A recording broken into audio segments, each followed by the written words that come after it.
Bonjour, mes amis. You're listening to the Sort Yourself Out podcast. We've got a juicy topic today, one that I know occupies the mind of many a middle-aged woman. How to discover not just your purpose in life, but your higher purpose. So stay tuned. I'm your host, Janine Hunt, natural health therapist for over 30 years, hypnotherapist, lifelong student, and spiritual seeker. I like to seek out the most effective practices and techniques that provide the greatest bang for my buck and the fastest route to freedom from whatever is holding us back.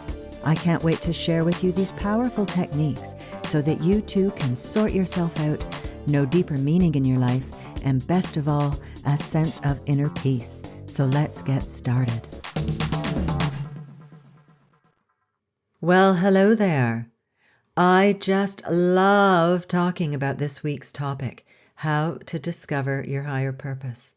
We're going to be bringing in a little bit of the Ageless Wisdom teachings to lift the discussion of finding meaningful work above the usual mundane level, to look at the nature of existence according to the spiritual reality.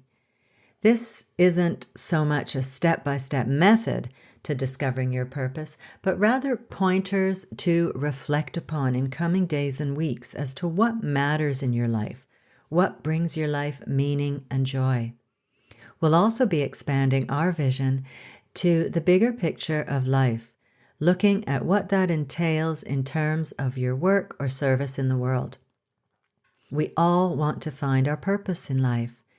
The fortunate people among us find their calling early in life, but for many of us, our purpose remains elusive, and we're still figuring things out well into midlife. Is it a midlife crisis?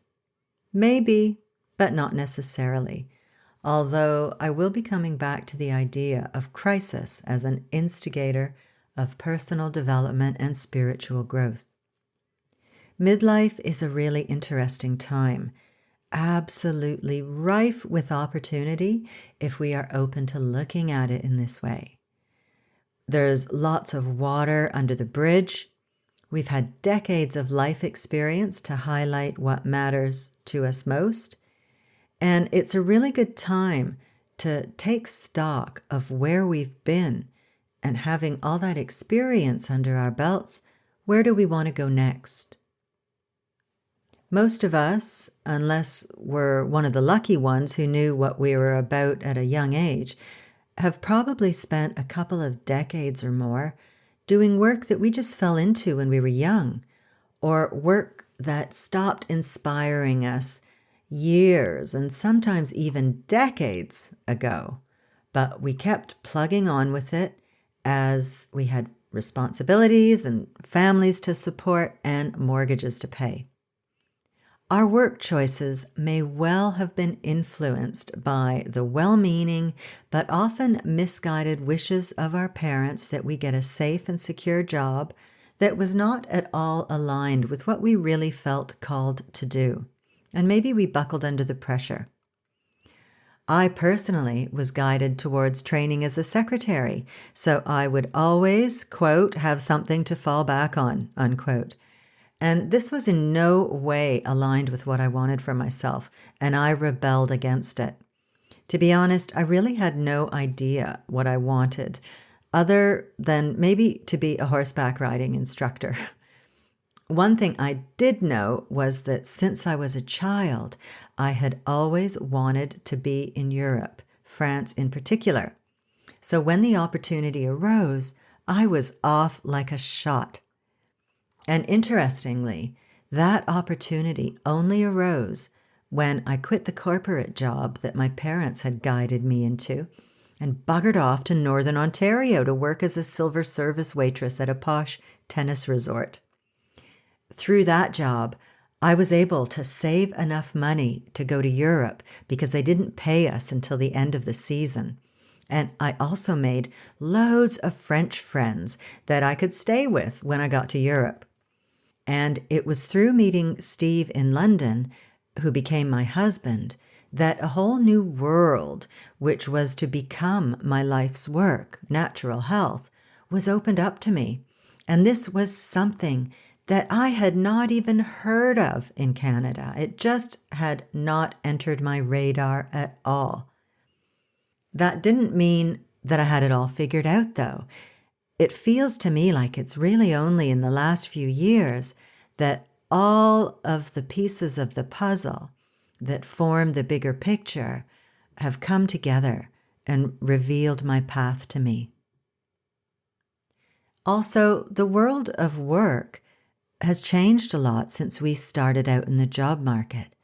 There's no such thing as a job for life anymore, and it's fairly accepted that with our long working lives that we will be able to accommodate possibly a few different careers into our working life as the job climate and our interests and circumstances change. For many of us, our higher purpose will revolve around our work in the world. And as we spend over 90,000 hours at work over a lifetime, it's really important to find something we love to do and that gives life meaning and that brings us joy. Because 90,000 hours. Oh. So many of us are ready for new opportunities. The kids have grown up and left home, and it's a time when you can start thinking about yourself again, what you want for a change.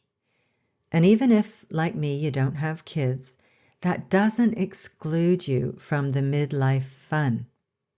Life moves in cycles, and that's something I've noticed in my life. Every 10 years or so, ping, time for a change. In hindsight, though, I can see how all of the different cycles have come together to create a cohesive body of work. And that may or may not be the case for you. It might be an entirely new departure, which is so exciting. So let's dive in now to look at some of the background information or the bigger picture of life, and then we'll move on to how you can apply it to manifesting your own higher purpose in life. Now, according to the Ageless Wisdom, we come into incarnation with a plan about the qualities that we will unfold and the skills we will attain in our lifetime. We incarnated in the time and the place and with the people who will provide the conditions necessary to our development. And we also have karmic connections with these people. So in each incarnation, we're dealing with old associations and the effects or occurrences of previous incarnations. So via our interactions and relationships in this lifetime, we are given opportunities to clear our karma. That is, to resolve our issues from the past. We also serve others through our relationships and help them to develop and move on in their evolution. This stuff is all worked out in the spiritual realms with our souls and our spiritual guides before we incarnate. So if you think about this, it can really make you look at your relationships in a new light. And this can explain how you can meet someone new, but feel like you've known them all your life. There's an instant rapport and an otherworldly sense of recognition. And it's probably because you've been associated in past lives and you've got karma to work out together. We'll be looking at these areas of work, relationships, and service to help us discover the currents of energy that are running through our lives and the meaning that they have in our purpose in life. So I'm going to start with the biggie that applies to us all. We are here on earth, spirits in physical bodies which allow us to experience the world, to evolve. We're here to evolve ourselves, our own individual unit of consciousness. And when we evolve ourselves, we also evolve the whole, the greater whole of which we are a part. So as an individual, you may think, I am Julie, or whatever your name is. But Julie and her body is just the space-time suit that Julie's soul is occupying in this lifetime. Julie's soul contains the collective wisdom acquired across all of her incarnations. Julie's soul has been a man. It's been a woman. And before Julie's soul graduated into the human kingdom, along with all of the other souls embodying the human family, Julie's soul passed progressively through the mineral kingdom. So yes, peeps, you too were once a rock. Nice, eh? Then Julie's soul graduated into the vegetable kingdom, then the animal kingdom, before arriving as a human soul, the highest form of consciousness on the planet, or at least until we get into the superhuman realms, that is. And that is our next area of evolution. So at the bigger picture level, this is what our purpose is, evolving ourselves and thereby evolving the planet of which we are a part. Because you know what? You know how your soul is the spiritual entity animating your body here on Earth? Well, our planet is also a body that is animated by an entity. And just as we have cells and organs and systems that work together to make up our body as a whole, so too are we human cells that make up the planetary life, known as the planetary logos. And this is why you hear the phrase in the Ageless Wisdom, in whom we live and move and have our being. That's the phrase. They'll talk about the larger being in whom we live and move and have our being. So we live and move and have our being as individualized energy streams that make up the larger entity that animates or gives life to the planet. And our bodies are made from the minerals of the earth, but our spirit has its source in the greater life that gives life to the planet. Wow. And that is the basis for our interconnectedness and how we evolve the whole when we evolve ourselves. So it works like this. Behind the physical aspect of our bodies and the planet is an all-encompassing energy field that joins us all energetically.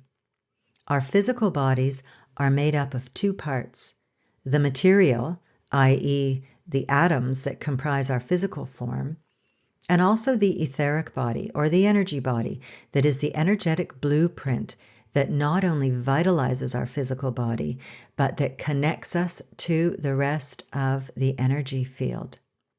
Now, there's a lovely quote from the Bhagavad Gita that gives us the idea of how it works, individually as a part, and also as the whole of which we are a part. It goes like this. Having pervaded this entire universe with a fragment of myself, I remain.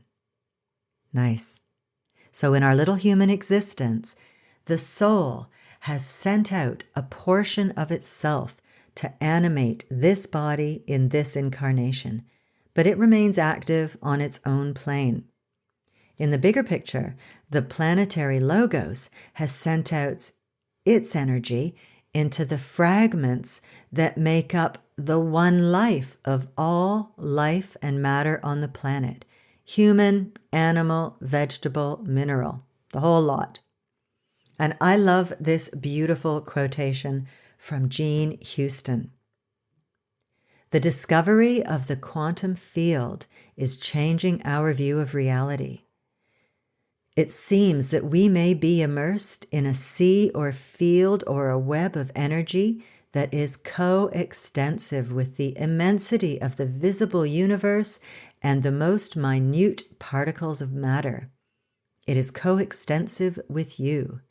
This invisible web, this quantum field, connects every one of us to each other and to every aspect of life in the cosmos. Just as we are now discovering that consciousness is distributed through every cell of our body, so are we discovering that it may be present in every photon or particle of light throughout the universe. This discovery tells us that we are literally bathed in a sea of light, invisible to us, but all-pervading. Wow! And in the Ageless Wisdom, light, energy, and spirit are synonymous terms. So that's really interesting.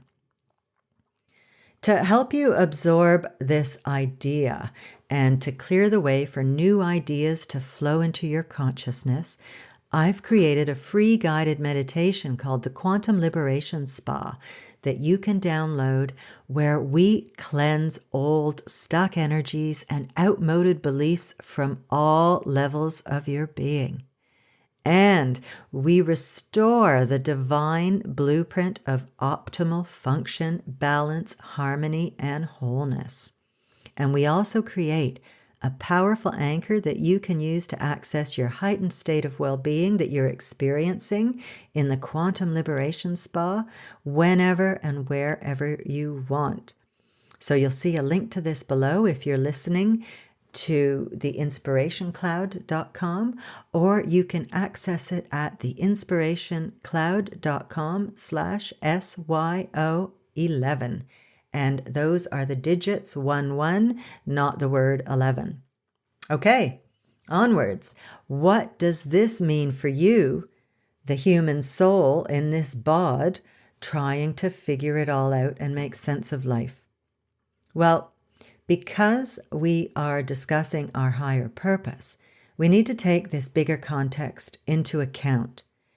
I wanted to give you a look into the bigger picture so you can understand your place in life and begin to look at your purpose in a much more expanded context than, say, just your career or your job. It could well be true for you that your job is going to be the major vehicle for how you cultivate and express your higher purpose. But it might equally be through relationships and your service in the world outside of your job. Just be aware that all of these things are vehicles for your growth and expansion. All of our thoughts, words, and actions are contributing to the greater whole, for good or for bad. We have the choice. As humans, we were born with free will. There were, as we discussed, plans that were made prior to our fragment of spirit inhabiting the fetus, or the collection of cells that develops into the fetus, and then us.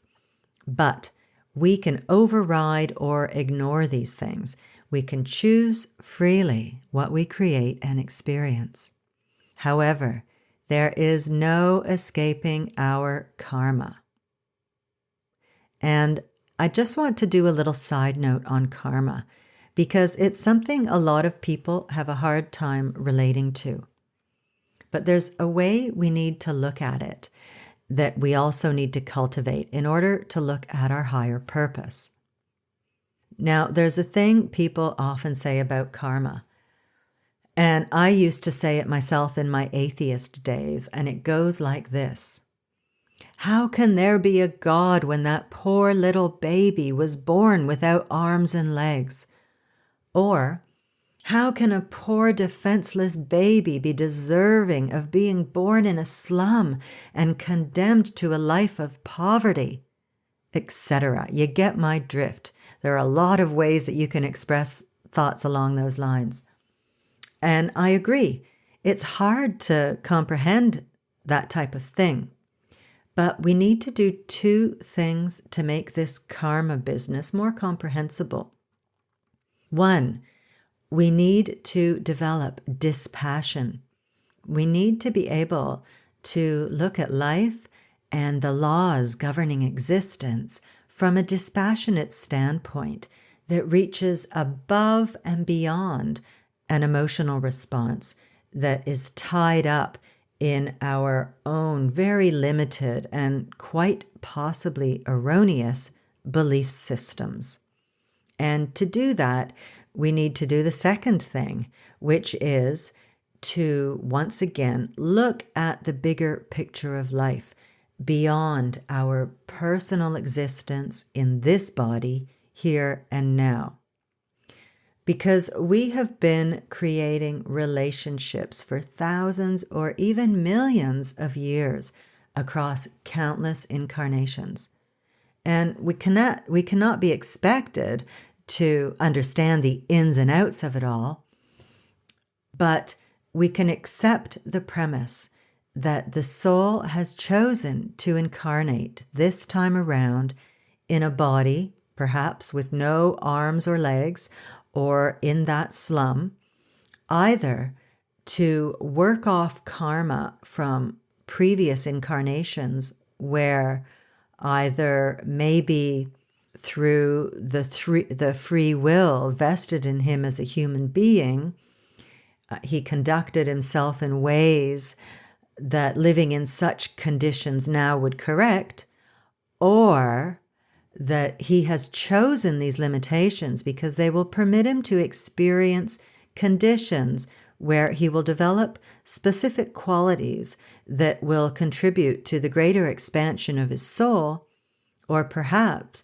because he agreed before birth to serve another with whom he's involved in this lifetime, so that that person may experience something that they need in order to develop some quality that moves them forward in their evolution.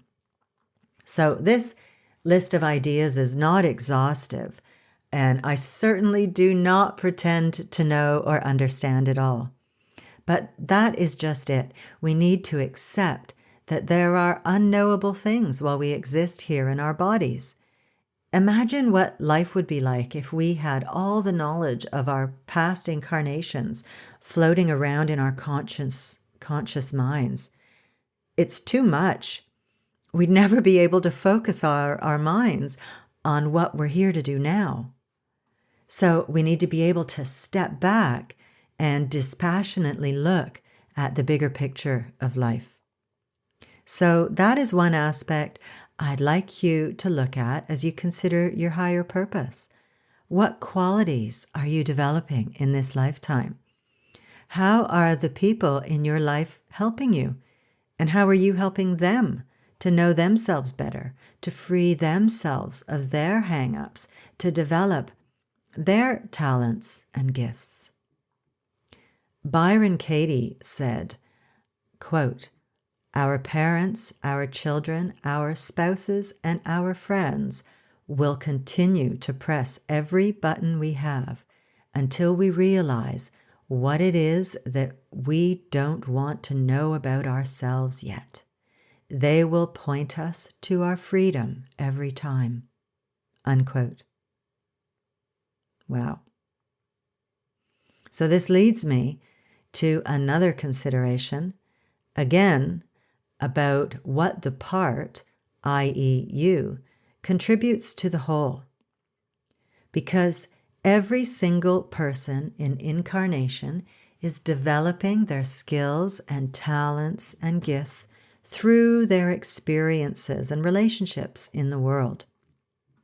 So make an honest and, again, dispassionate, if possible, appraisal of your qualities or the type of people and experiences you attract. What is showing up again and again in your life? Are you being called maybe to develop compassion or self-respect or better communication skills? Maybe forgiveness, courage, trust, responsibility, or to overcome a certain fear? What are you learning through your life experience? And can you recognize any patterns? This is one of the great ways of spiritual growth, and that is seeking to understand the meaning behind events and circumstances in your life and in the wider world as well. When we do this, we learn to understand the energies and forces that are at play in our lives. And hopefully, as we get older and gain experience, we can see a progression in our life of learning certain things and letting go of others. And hopefully, we're way different in midlife from the person we were as a teenager. Carl Jung said, "What is a normal goal to a young person becomes a neurotic hindrance in old age." So this is another thing to think about. What do you need to let go of in order to advance in your life's journey? What cherished ideas are holding you back? Which limiting beliefs or childhood conditioning or ways that you are playing small do you need to free yourself from? And in terms of your work in the world, what inspires you? What do you love to do? What fires you up? What interests you most? What makes your heart sing? What are your talents and skills?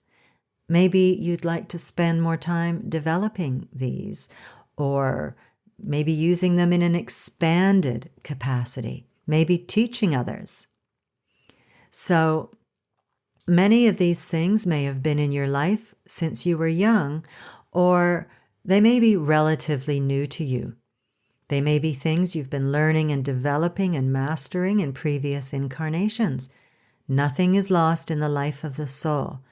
We bring into incarnation the skills and talents we have cultivated in previous incarnations. And the Ageless Wisdom tells us that this is the basis of genius and those child prodigies that can do amazing things at 4 years of age. It's not new to them. Isn't that fascinating? This stuff just turns my crank. It really fascinates me. So now let's consider what you value in life. It can be helpful to look at someone you admire and think about the qualities they possess that you admire. How can you cultivate those qualities in your own life? How can you bring experiences into your life that reflect your values? And a good way to discern your values is to think about what you would want the epitaph on your tombstone to say about you. How do you want to be remembered? And remember, your work may not be the big and bold area of your life where you manifest your life purpose, but rather an arena where you develop some quality or other that uplifts your soul and perhaps propels you forward in your next incarnation. So it's good to appreciate subtleties here. It's not always going to be big and flashy. Now, your purpose and meaning are closely related. So, what makes your existence meaningful? Is it time spent with friends, or the joy of learning a new composition on the piano, or going outside and communing with nature? All of the things that we are passionate about and that bring us joy, as long as they are harmless and edifying, are adding strings to our bow. Now, I probably don't need to tell you that we're not talking about the joy of watching porn here, folks. I doubt very much that that's your thing, but I thought I should mention it anyhow. Remember, the key words here are harmless and edifying or uplifting. Okay. Another interesting thing to do when considering your life purpose is to look at the crises that pop up in your life. In the Ageless Wisdom, crises are considered a good thing, and if you're not experiencing crises, you're not growing, as crises are the stepping off point to expansion and the integration of a higher order of being. So, what are the crises in your life pointing to? What are they calling you to develop or integrate? What are you learning as you negotiate your path through the chaos? And how are the crises initiating a greater alignment with your purpose? You can also look at what kind of synchronicities or coincidences or opportunities have been cropping up in your life. Consider where they could be leading you. Maybe they're inviting you somewhere new and exciting. Maybe they're recalling something much loved from your past. Have a look at those and see if you can shed some light on what they are inviting you to unfold in your life. Okay, folks, I hope I've given you plenty of things to ponder that will help you to live your higher purpose. Keep in mind the bigger picture, that how you live today can have an impact not only on how things pan out in this lifetime, but also in future incarnations. I'm going to tie up this discussion with this lovely quotation by the poet David Whyte, who says, "So much of how we are of service to the world has to do with how we belong to the world. The ultimate service of human life is a kind of vitality and giftedness that comes out of a true sense of belonging. The universe is holding its breath, waiting for you to take your place, no matter how humble that may be or how small that place may be. There is no other part of creation that can substitute for you belonging to the world." Oh, how lovely is that? So, remember that the universe is holding its breath, waiting for you to take your place. I love that. Anyhow, folks, I'm off. Thanks so much for listening.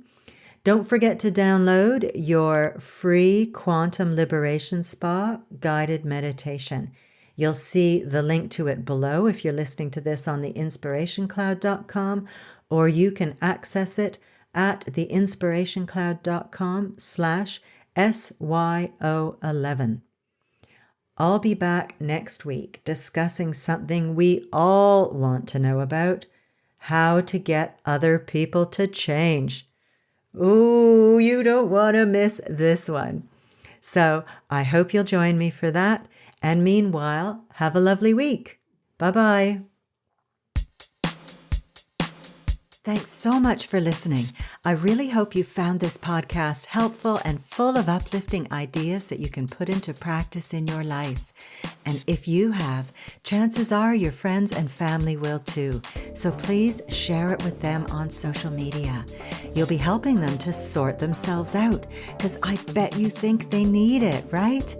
But seriously, you'll also be doing me a huge favor in return, and I will be eternally grateful. I would also love it if you would leave me a review on iTunes, preferably a nice one, please. And don't forget to subscribe to the podcast too. If you have any questions or would like me to address a certain topic, I'd love to hear from you. You can email me at info@theinspirationcloud.com. Have a good one. Thanks again, and I'll see you next week.